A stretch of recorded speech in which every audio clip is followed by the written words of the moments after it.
ఈ తమ్ముడేమో ఏసే బిడ్డ, నేనేమో సాతాను దూతని. సాతాను సంబంధించిన మనిషి అన్నమాట. సాతాను భయంకరంగా ఉంటుంది కదా. అయితే ఇది బుద్ధిగా ప్రార్థన చేసుకుంటాడు. ప్రార్థన చేయాలి, ప్రార్థన చేసుకుంటా ఉన్నాడు. ఏసే మాట్లాడుతూ ఉన్నాడు.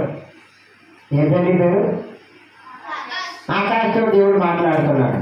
అయితే ఒక పక్క దేవుడు మాట్లాడుతున్నాడు, దేవుడు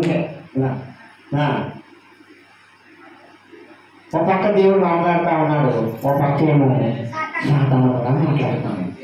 సాతాను మనం ఎలా వశపరుచుకుంటుందో చూద్దాం. ఇప్పుడు ఏసే మాట్లాడుతూ ఉన్నాడు. నాకు మాట్లాడి బాగా ప్రార్థన చేసుకో, బాగా బైబిల్ చదువు, బాగా చదువుకోండి. చెప్పు చెప్పదా?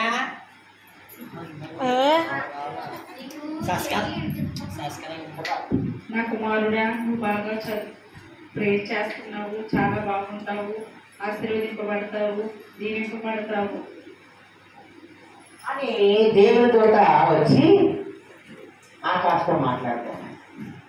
అదో పక్క నుంచి మళ్ళా సాతాను కూడా వచ్చాడు. సాతాను కూడా ఇంకా దగ్గరికి వచ్చేస్తున్నాడు. వచ్చేసాడు. ఆకాశం కళ్ళు తెరు అన్నాడు.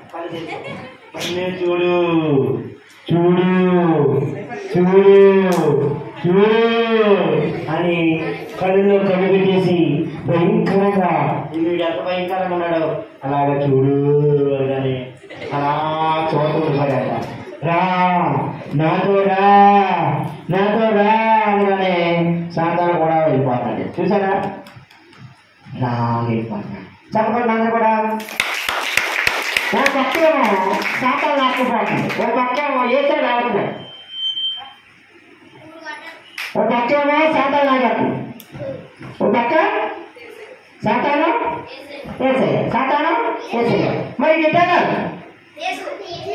కాదు, ఎక్కువగా మనం అందరూ ఏసయ్య పెడతా అనుకుంటాం కానీ ఏసయ్య కాదు, సాతాను వెళ్ళిపోతాడు.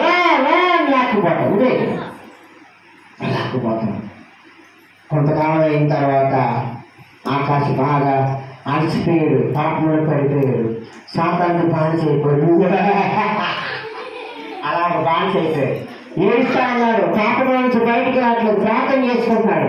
అప్పుడు యేసయ్య తన కొరకు తన రక్తాన్ని సిద్ధించి చనిపోయి తిరిగి లేచారని ఎంత తెలుస్తాడు. ఇప్పుడు ప్రార్థన చేస్తున్నాడు మళ్ళా. ఇప్పుడు మళ్ళా సాతాను లాగుతుంది, యేసయ్య లాగుతుంది.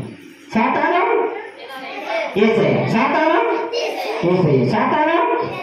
ఇప్పుడు ఎవరు వైపు వెళ్తాడు? ఎవరి వైపు? యేసయ్య వైపు. సాతాను పారిపోయాలని అందరూ ఇంకా గట్టిగా